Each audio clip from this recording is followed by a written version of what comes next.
Bonjour à tous, bienvenue dans les clés de l'agriculture. Aujourd'hui, j'ai le plaisir de recevoir Opaline Lisiac, fondatrice de l'école d'agroécologie voyageuse. Bonjour Opaline. Bonjour Yvan. On va parler ensemble donc de l'école d'agroécologie voyageuse. Le nom est assez étonnant, surprenant. Qu'est-ce que ça veut dire? Qu'est-ce qu'il y a derrière? En deux mots, juste l'état d'esprit. C'est quoi cette école d'agroécologie voyageuse?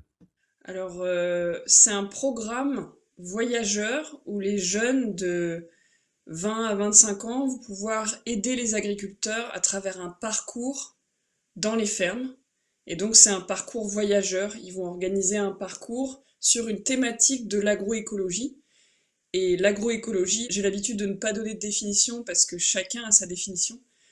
Mais l'agroécologie, globalement, c'est produire de la nourriture avec un état d'esprit écologique. Chaque agriculteur est à un état plus ou moins avancé de transition et les étudiants vont pouvoir les aider dans leur projet de transition.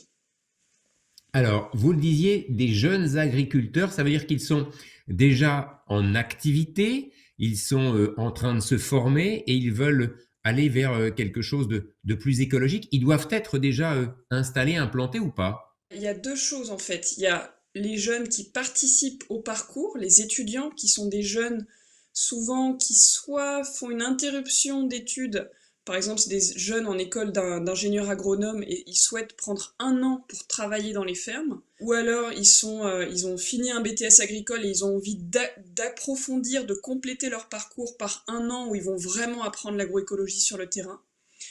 Et les personnes chez qui ils vont aller, ce sont des agriculteurs de n'importe quel âge, n'importe quelle production, et chaque étudiant va construire un parcours en fonction de ce qu'il souhaite explorer. Alors, j'imagine évidemment que lorsque vous dites ils vont chez un agriculteur, ces agriculteurs, eux-mêmes, pratiquent l'agroécologie, pratiquent une agriculture plus écologique, en fait. Il n'y a pas d'agroécologie parfaite. Parce que dans l'agroécologie, quand on dit produire de la nourriture dans un état d'esprit écologique, ça implique des aspects écologie environnementale, ça implique des aspects sociaux, le bien-être, le savoir-être, être heureux dans son métier, et ça implique aussi des aspects économiques. La vraie agroécologie, elle est rentable, en même temps de régénérer les écosystèmes. Et donc les agriculteurs, l'agroécologie, c'est pas juste par exemple faire du bio. L'agroécologie, c'est prendre soin du sol, prendre soin de la terre, prendre soin des hommes et recréer des paysages nourriciers résilients où on peut vivre, où les hommes peuvent vivre en harmonie avec la nature. Donc aujourd'hui, bien sûr, toutes les fermes françaises sont pas en agroécologie, c'est le but, ça serait l'idéal parce qu'il faut absolument qu'on soit autonome, surtout avec les temps qui courent. Il n'y a jamais eu autant de gens qui ont envie de revenir à la campagne et de produire leur nourriture. Et l'idée, c'est qu'en fait, les étudiants, par leur posture d'écoute, par leur curiosité, eh ben, ils vont déjà découvrir avec des agriculteurs des pratiques agroécologiques, mais ils vont aussi pouvoir aller dans des fermes où les agriculteurs ont besoin de s'améliorer sur certains points, par exemple améliorer leur fertilité des sols, et ils vont les aider dans leur transition. C'est donnant-donnant, en fait. L'étudiant va apporter quelque chose à l'agriculteur chez qui il va faire son stage, sa formation d'une certaine façon. C'est ça, en fait, il va donner un coup de main déjà assez basique sur la main-d'œuvre. Il va pratiquer avec l'agriculteur les gestes agricoles essentiels à la pratique de l'agriculture. Aujourd'hui, il y a plein de gens qui savent pas comment régler un semoir, comment faire des semis de salade pour un maraîcher, par exemple. Donc déjà, il va lui donner un coup de main tout en apprenant lui-même les gestes essentiels.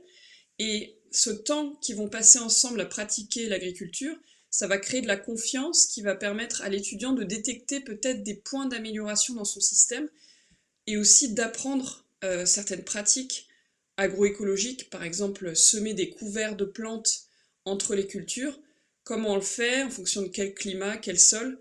Donc c'est donnant-donnant et c'est vrai qu'il va y avoir des échanges très très riches.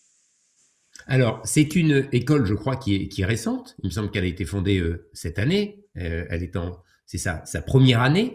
Je crois avoir lu sur le site, parce qu'il y a un site qui s'appelle Les Agronomes, mais agro et homme derrière, et un petit jeu de mots. Je crois qu'il y a une quinzaine d'étudiants qui font partie de la, on va dire, de la première année, de la première session, si j'essaie de résumer. C'est uniquement en France qu'ils vont, ces étudiants. C'est aussi à l'étranger, ailleurs, pour apprendre, découvrir aussi dans d'autres pays. Alors, j'ai déjà prototypé le projet avec des étudiants en bénévolat, ce qui m'a amené à créer un projet d'accompagnement sur un an avec un certain profil d'étudiants. Et donc, on lance la première promo fin septembre 2020. Et juste pour préciser, il ne s'agit pas d'une école, elle s'appelle école, mais c'est pas une formation, c'est un accompagnement. J'ai un ami qui dit c'est un OPNI, un objet pédagogique non identifié. Il n'y a pas de diplôme pour l'instant, et peut-être qu'un jour il y en aura un. Et avec les temps qui courent, encore une fois, on a vraiment relocalisé l'école. Il y a beaucoup d'étudiants qui m'ont dit aux Palines, finalement, on n'a plus tellement envie d'aller à l'étranger, déjà ça se trouve on pourra pas. Et finalement, même si on a quand même envie d'aller découvrir le monde, parce que c'est une très forte envie à 20 ans, moi en fait j'ai créé ce projet après avoir fait un tour du monde dans 12 pays et avoir travaillé avec 75 agriculteurs. Et en fait à cette époque-là, j'étais tour du mondiste et quand je suis rentrée, je me suis dit on va faire une école d'agroécologie voyageuse mondiale et là on la relocalise parce qu'en fait le voyage c'est sortir de sa zone de confort pour aller rencontrer des gens qui pensent pas comme nous. Et on peut très bien aller voir son voisin à 10 km, agriculteur, et vraiment être totalement décoiffé sur la manière dont il voit les choses. Donc le voyage, c'est une philosophie, c'est pas forcément aller à l'autre bout du monde. Est-ce que vous avez beaucoup de candidats qui candidatent entre guillemets à cette école? Vous dites effectivement c'est pas une école, là, du moins à cette expérience. Il y a beaucoup de candidats qui se portent sur les listes. C'est le problème, entre guillemets, c'est que ça se bouscule vraiment au portillon. On a 50 étudiants qui ont rempli le formulaire en ligne. Et on a déjà 6 étudiants qui sont sûrs de démarrer en septembre, donc on va faire un casting un peu serré pour vraiment sélectionner des étudiants qui ont à la fois envie de devenir paysans, ou en tout cas de pratiquer sur le terrain, et avoir cette posture de facilitation, d'animation pour catalyser la transition agroécologique des territoires. Donc c'est vraiment une double posture qui est essentielle pour demain. Il y a des modalités particulières si on veut candidater. Alors, on a compris que pour la session 2020, c'était a priori peut-être plein. Est-ce qu'il y a des conditions particulières pour avoir, j'ai envie de dire, la chance d'expérimenter ça? Alors déjà c'est la première, donc il y en aura d'autres. L'idée c'est que ça va être exponentiel. La première, on a un modèle de déploiement viral, c'est-à-dire que sur 3 étudiants sur 15, on estime que, donc sur 15 étudiants, pardon, il y en a 3 qui vont peut-être créer leur propre école. Et si on fait ça pour chaque école, on peut atteindre 3000 étudiants formés d'ici 2030. Et le casting, il va dépendre vraiment du profil de l'étudiant, qu'il a déjà un petit bagage agricole quand même, ou d'agronomie ou d'écologie, et puis qu'il ait envie d'apprendre beaucoup et d'être ambassadeur, d'avoir ce rôle de pouvoir transmettre ensuite cette philosophie de l'apprentissage par l'expérience. C'est une façon nouvelle. Il y a véritablement une philosophie. C'est une façon nouvelle de justement d'apprendre, de partager et de faire de l'agriculture plus écologique, sans que ce soit du tout péjoratif, hein, bien sûr, ou à la mode en tant que tel. C'est mettre en place des méthodes plus respectueuses de l'environnement, tout en ayant, vous le disiez quand même, une logique économique, bien sûr, hein. Oui, alors c'est pas forcément nouveau, c'est des choses qu'on a perdues quelque part et qu'on remet au goût du jour dans notre contexte d'aujourd'hui où il y a quand même la moitié des agriculteurs qui part à la retraite dans les 10 prochaines années et le rythme d'installation, il ne permet pas du tout de remplacer tous ces agriculteurs qui vont partir.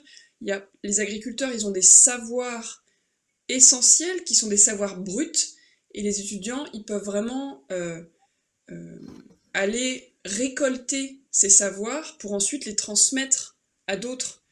Et ça s'apprend par l'expérience. On ne peut pas apprendre par une vidéo. Oui, bien sûr, on peut l'apprendre par la vidéo, mais apprendre à régler un On apprend semoir, réellement en pratiquant finalement. voilà. Il y a une citation que j'adore, c'est dis-moi et j'oublie, montre-moi et je retiens, implique-moi et je comprends. Et moi, j'ai jamais rien compris à l'agriculture tant que j'ai pas été impliquée.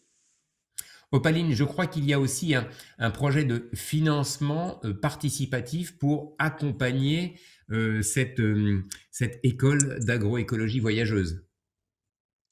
Oui, en fait, donc forcément, cette école, elle a un coût. Et l'idée, c'est que la moitié du projet, enfin, la moitié, presque la moitié du projet, soit financée par un financement participatif citoyen qui est monté par les étudiants eux-mêmes. Donc en fait, ils montent un financement pour financer leur propre formation.